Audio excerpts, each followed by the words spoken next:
आप सब भाइयों का शुक्रिया कि आप यहाँ आज शॉर्ट नोट्स पे आज यहाँ आए। आज हमारे साथ जो यहाँ पे बात करने के लिए जो हमारे साथ बैठे हैं हमारे पार्टी के स्पोक्स पर्सन अल्ताफ़ ठाकुर साहब, उनके साथ जो है हमारे नेशनल काउंसिल मेंबर जो है आरिफ साहब, और मेरे जो लेफ़्ट साइड में बैठे हैं डीडीसी श्रीनगर जो है इंजीनियर एजाज साहब। तो मैं अल्ताफ़ साहब को रिक्वेस्ट करूँगा कि वो आज की प्रेस कॉन्फ्रेंस की शुरुआत करें। शुक्रिया साजिद साहब। दोस्तों, इस गर्मी में एहसास है हमें, बाहर इस टेंट के नीचे प्रेस कॉन्फ्रेंस कर रहे हैं, गर्मी भी है, आप भी लगभग आधे घंटे से यहाँ वेट कर रहे हैं, आपका बहुत बहुत धन्यवाद। साथियों, जैसे कि कल हम सब ने सुना कि जम्मू कश्मीर को लेके, खासकर कश्मीर को लेके देश के प्रधानमंत्री और देश के रोड मंत्री जनाब नितिन गडकरी ने ये बहुत बड़े जो प्रोजेक्ट्स है उनको अप्रूव कर दिया। यहाँ के लोगों की वो दिरीना डिमांड थी। आप करना देखिए, आप शोपियान देखिए, इन लोगों की बहुत लॉन्ग पेंडिंग ये डिमांड थी कि ये जो दो महत्वपूर्ण इलाके हैं आप करना लीजिए। स्ट्रेटेजिक हिसाब से बहुत ही इंपॉर्टेंस उस खत्ते की है क्योंकि एक बॉर्डर एरिया है। उसके साथ साथ शोपियान का भी देखिए, राजौरी और जम्मू के साथ कनेक्ट होती है। बहुत लॉन्ग पेंडिंग डिमांड थी कि वहाँ टनलें दी जाए, लेकिन कल जम्मू कश्मीर की हिस्ट्री में एक ऐतिहासिक दिन था कि जब डेवलपमेंट के बड़े बड़े प्रोजेक्ट जिनकी अनाउंसमेंट हुई है, वो चाहे साधना टनल हो, चाहे वो पीर की गली टनल हो जो शोपियान में पड़ती है, 10,637 करोड़ अप्रूव किए गए हैं इन प्रोजेक्टों के लिए। उसमें अगर हम देखें जो साधना टनल है और जो मुगल रोड की टनल है, एक के लिए 3,830 करोड़ और दूसरी टनल के लिए 3,300 करोड़ अप्रूव किए गए हैं। उसके साथ साथ आप देखिए श्रीनगर में बहुत ज्यादा कंजेशन रहती थी और श्रीनगर का जो ट्रैफिक सिस्टम था, जैमिंग रहती थी, लोगों को मुश्किलात होती थी, खासकर जब हम लाल चौक से पारिमपोरा की तरफ निकलते थे तो उसके लिए भी एक फ्लाईओवर अप्रूव किया गया है। उसके साथ साथ हमारा जो टूरिस्ट प्लेस है जहां करोड़ों के लोग में घूमने आते हैं, देश विदेश से लोग वहां घूमने आते हैं, वो गुलमर्ग है। वहां नारबल से मागाम तक जो ट्रैफिक कंजेशन रहती है उसको कम करने के लिए, उसको खत्म करने के लिए वहां भी टनल एक दे दी गई है। शोपियान का जो मशहूर रमियारा नाला है उस पर भी 99 करोड़ लागत से एक 4 लेन एक नया पुल तामीर किया जाएगा। और उसके साथ साथ कुपवारा का एक रोड है, उसके लिए 71 करोड़ रुपए जो उसकी अलॉटमेंट की गई है उसको अप्रूव किया गया है। बेसिकली 2014 के बाद अगर आप देखेंगे जम्मू कश्मीर की तरक्की, जम्मू कश्मीर का विकास और जम्मू कश्मीर की डेवलपमेंट में नरेंद्र मोदी जी ने जम्मू कश्मीर को 4 चांद लगाया। बड़ी बड़ी टनलें, बड़ी बड़ी सड़कें, AIIMS, government medical colleges, IITs, ITs, एक सनती इनकलाब जम्मू कश्मीर को 2014 के बाद नरेंद्र मोदी जी ने दिलवा दिया।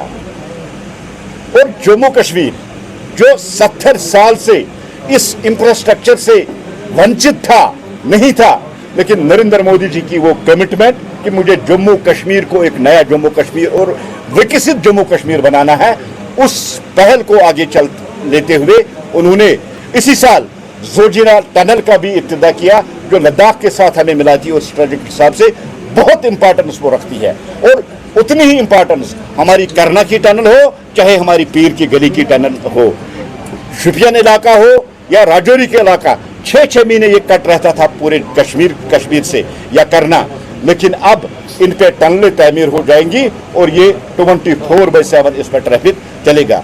आप नरेंद्र मोदी जी की वो कमिटमेंट देखिए कि जम्मू कश्मीर को विकसित जम्मू कश्मीर, नया जम्मू कश्मीर का रूप जो इन्होंने दे दिया है।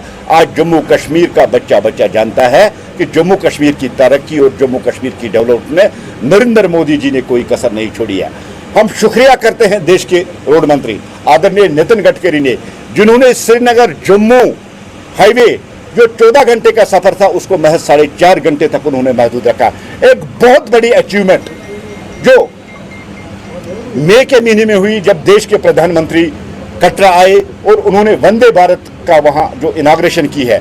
ये वंदे भारत एक ड्रीम ट्रेन है जो पूरे देश के लोगों को जम्मू कश्मीर के साथ कनेक्ट करेगी और जम्मू कश्मीर में टूरिज्म और इकोनॉमी के लिए, खासकर हार्टिकल्चर सेक्टर हो, एग्रीकल्चर सेक्टर हो, उसके लिए एक इनकलाबी कदम होगा। क्योंकि आप सब जानते हैं कि आज़ादी के बाद पहली बार 24 टन चेरी माल गाड़ी के जरिए मुंबई तक 2 दिन में पहुंचाया गया और ये फिर कमिटमेंट की गई है कि और मालगाड़ियां चलेंगी जैसे ही एप्पल सीजन आएगा, ताकि जम्मू कश्मीर, खासकर कश्मीर जिसकी रीढ़ की हड्डी हार्टिकल्चर है, जिसकी रीढ़ की हड्डी एग्रीकल्चर है, इस प्रोडक्ट को देश तक पहुंचाया जाएगा। ताकि जम्मू कश्मीर के किसानों, जब सड़क की हालत कभी खराब होती थी, पसिया आती थी या मौसम के मार की वजह से कुछ ऐसे प्रॉब्लम आते थे, तो हमारा माल जो है वो सड़क में सट जाता था। इसका भी उन्होंने सोल्यूशन निकालकर जम्मू कश्मीर की तरक्की को रफ्तार देने के लिए, जम्मू कश्मीर की स्पीड को नए पंख देने के लिए उन्होंने वंदे भारत का जो इनाग्रेशन की। इससे जम्मू कश्मीर के टूरिज्म में बहुत बड़ा इनकलाब है। और सबसे बड़ा वक्त आप देखिए, उसकी टाइमिंग देखिए, ये जम्मू कश्मीर के लोगों, खासकर कश्मीर के लोगों के लिए ईदी थी, ईद का गिफ्ट था।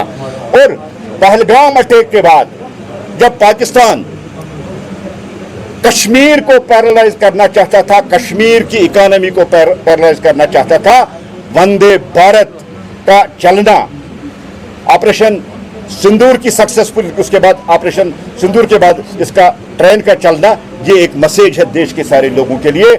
आइए कश्मीर घूमने आइए, मैंने आपका सफर भी आसान कर दिया, मैंने आपकी किराया भी कम कर दी। और आज आप देखेंगे इतने 26 हमारे शहरी शहीद होने के बाद अब आहिस्ता आहिस्ता टूरिज्म फिर रिवाइज हो रहा। ये अपील थी देश के लोगों के लिए, क्योंकि देश में नरेंद्र मोदी जी की अपील का बहुत ज्यादा असर रहता है और अब आहिस्ता आहिस्ता टूरिज्म भी आगे बढ़ रहा है, बढ़ते जा रहा है। साथियों, जम्मू कश्मीर की तरक्की, जम्मू कश्मीर की डेवलपमेंट, जम्मू कश्मीर का विकास, जम्मू कश्मीर के बच्चों को रोजगार करने के लिए अरबों खरबों रुपए का स्टार्टअप इंडिया के तहत लोन्स देना, इसका भी एक यही मकसद था कि जम्मू कश्मीर में जो रोजगारी पिछले 70 साल से बढ़ती जा रही थी, क्योंकि आर्टिकल 370 जम्मू कश्मीर की तरक्की में सबसे बड़ी रुकावट है। अगर आप देखेंगे सबसे बड़े जो मेजर प्रोजेक्ट्स है वो 370 खत्म होने के बाद ही जम्मू कश्मीर को मिले।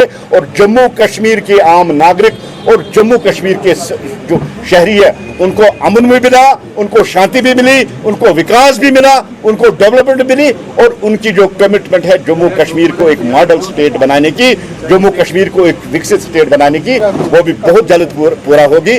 आज जल्दी में आपको बुलाया, इसलिए बुलाया गया था कि हम देश के प्रधानमंत्री और देश के रोड मंत्री आदरणीय नितिन गडकरी और आदरणीय नरेंद्र मोदी जी का तहे दिल से शुक्रिया अदा करता है कि करना के लोगों की जो डिमांड थी, जिसके लिए उन्होंने बड़ी स्ट्रगल की, या शुपियन के लोगों की जो बड़ी स्ट्रगल की, उन्होंने वो दोनों टनले अप्रूव करके उन लोगों को तोहफा दिया। लेकिन एक बदकिस्मती की बात है कि कुछ ऐसे वन मैन पार्टीज जो एक आदमी पर पार्टी मुश्तमिल है, वो ये क्रेडिट लेने की कोशिश कर रहे हैं। देखिए, जो लोग अपनी कॉन्स्टिट्यूंसी के साथ इंसाफ नहीं कर पा रहे, जिन पार्टी के पास कोई एमएलए नहीं है, जिन पार्टियों के पास कोई इलेक्टेड रिप्रेजेंटेटिव नहीं है, वो भी कहते हैं कि ये टनल हमने कर दी। मैं उनसे सवाल करना चाहता हूं, देश में गवर्नमेंट चल रही है भारतीय जनता पार्टी की और वजीर आजम साहब जनाब नरेंद्र मोदी जी है। आप मेरे सवाल का जवाब दीजिए, आपने ये टनल कैसे दी? और आपने जो इतना बड़ा ह्यूज अमाउंट इसके लिए खर्च होने जा रहा है, ये अमाउंट आपने कहां से ली? मुझे ये कहने में शर्म महसूस आती है कि अपना क्रेडिट, और क्या इन लोगों ने कश्मीरियों को गवार समझा है, कश्मीरियों को इनके बेवकूफ समझा है कि स्टेटमेंट देकर ये कह रहे हैं कि ये हमने किया। मैं उन वन मैन आर्मी जो पार्टियां हैं उनसे ये गुजारिश करता हूं, ये अपील करता हूं, क्रेडिट लेना बंद कर दीजिए। अगर आपके बस में होता तो आप कल कहते कि ये जो वंदे भारत ट्रेन चली वो हमने चलाई।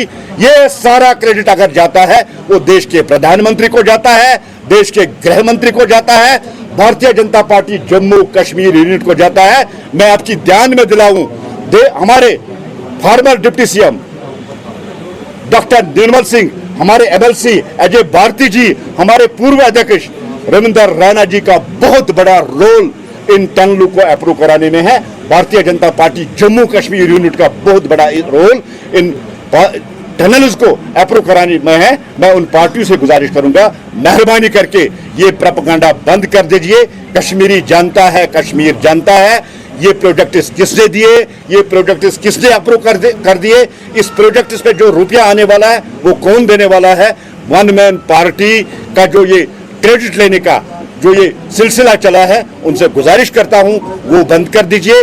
जम्मू कश्मीर के लोगों को गुमराह करना बंद कर दीजिए। सर, क्या आपकी मुराद जम्मू कश्मीर के वज़ीर आला से थी, जिन्होंने कल ट्वीट के जरिए कहा कि in a major achievement my government has. देखिए, वजीर आला साहब ने कल देश के प्रधानमंत्री और देश के गृह मंत्री का शुक्रिया अदा किया। मैंने वजीर आला साहब की बात की थी, इलेक्टेड गवर्नमेंट है, पूरी मेजॉरिटी है। मैं वन मैन आर्मी की जो पार्टियां है, जो एक आदमी पे टिकी हुई पार्टी है, आगे पीछे उनके कुछ नहीं है, वन मैन आर्मी वाली पार्टी की मैं बात करा। मैंने अपने वजीर आजम जनाब उमर अब्दुल्ला साहब पे, मैंने उन पे कोई तनकीद नहीं की है, उन्होंने शुक्रिया किया। हम उनका भी शुक्रिया करते हैं कि हमारे कद्दावर नेता जम्मू कश्मीर के डॉक्टर फारूक अब्दुल्ला साहब भी वंदे भारत के जरिए जम्मू गए और उमर साहब भी वहां गए और उन्होंने मोदी जी का शुक्रिया किया। मैं ऐसी पार्टियां हैं, कुछ ऐसी पार्टियां जो एक क्रेडिट लेना चाहती हैं, वो खाली एक आदमी है, उसके आगे पीछे कोई नहीं। मैं उन पार्टियों से कहना चाहता हूं, सर आखिर पर माजी में इस तरह के मोदी जी को कहते हैं, जो कहते हैं वो करते हैं।